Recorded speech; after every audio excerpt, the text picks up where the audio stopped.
welcome to our market outlook. First of all, let's start with a brief review.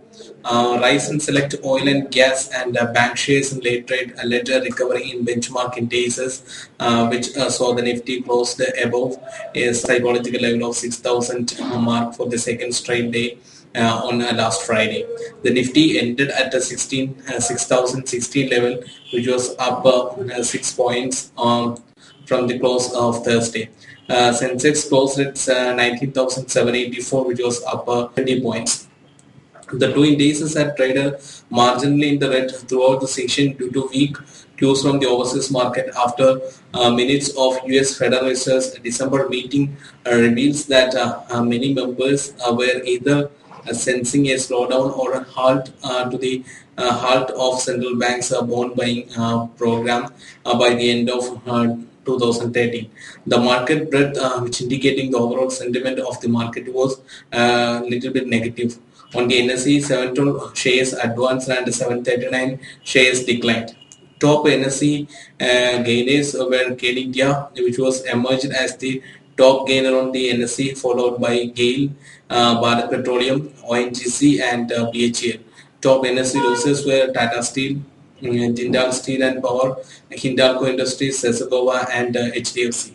9 out of 13 sectoral indexes entered in the positive zone. PSU, oil and gas, and IT were the highest gainers and closed between 0.9 to 1%.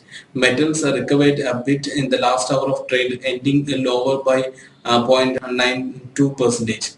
The BSE oil and gas sector led the gains in the market, which was rose more than 1%. After the news that Oil Minister Veerappa Moily said that proposal to deregulate diesel prices is being worked out, and that further exploration activity by Reliance Industries and GAIL India has been approved, got some triggers to the particular counties. And news of likely announcement of the shale gas policy in the next few weeks aided the sentiment in the oil and gas sector. State-owned oil marketing companies rose 2 to 5%, while ONGC and Oil India and GAIL rose 1.2 to 2.1%. Bank stocks such as State Bank of India, ICICI Bank, Indian Overseas Bank, PNB, and HDFC Bank either rose in late trade or come off lows as traders cut short position ahead of the weekend. The so-called banking license candidates L&T Finance Holdings, Mahindra and Mahindra, Bajaj Finserv, and Aditya Birla Lenovo shot up in late trade, ending 0.3 to 2.7% on news that the Reserve Bank of India may speed up the process of a new banking license by issuing norms before January 29. A weak rupee triggered a short covering in Infosys, Tata Consultancy, and Wipro, which ended 0.5 to 1.5%, while IFCA sold 11% as the government restructured the company's board by nominating 2 new directors to the company. Profit booking pulled the shares of Manappuram and Muthoot Finance down after these companies posted double-digit gains on the Reserve Bank of India's working group's proposal to hike the loan-to-value ratio of gold loan and non-banking finance companies. Profit booking also weighed heavily on the metal sectors.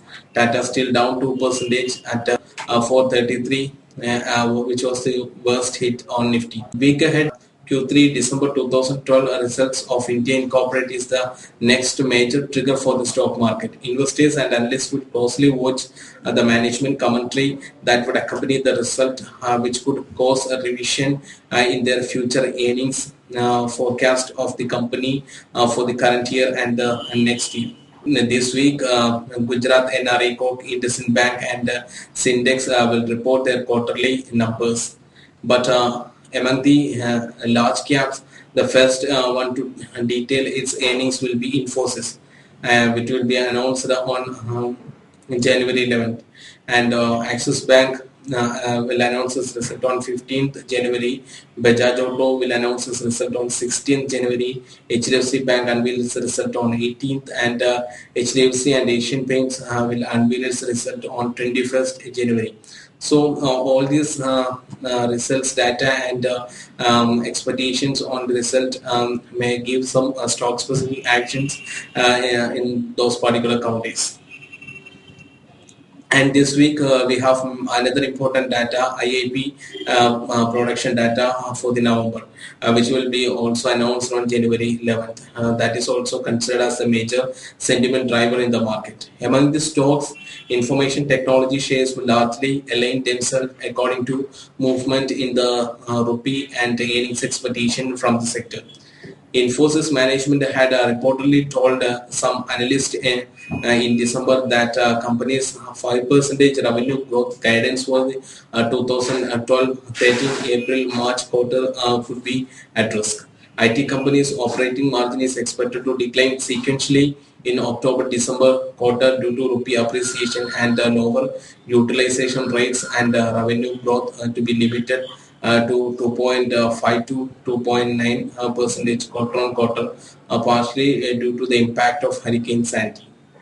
Shares of state-owned oil marketing companies like BPCL, Hinpetro, IOC may remain in the limelight as the government is considered deregulating diesel prices. So that is the positive for the oil marketing companies, and we can expect some more buying interest in this particular counties. And among the stocks to watch, fix all this banking license candidates like L&T Finance, Mahindra and Mahindra Financial Services, Bajaj Finserv, and Aditya Birla.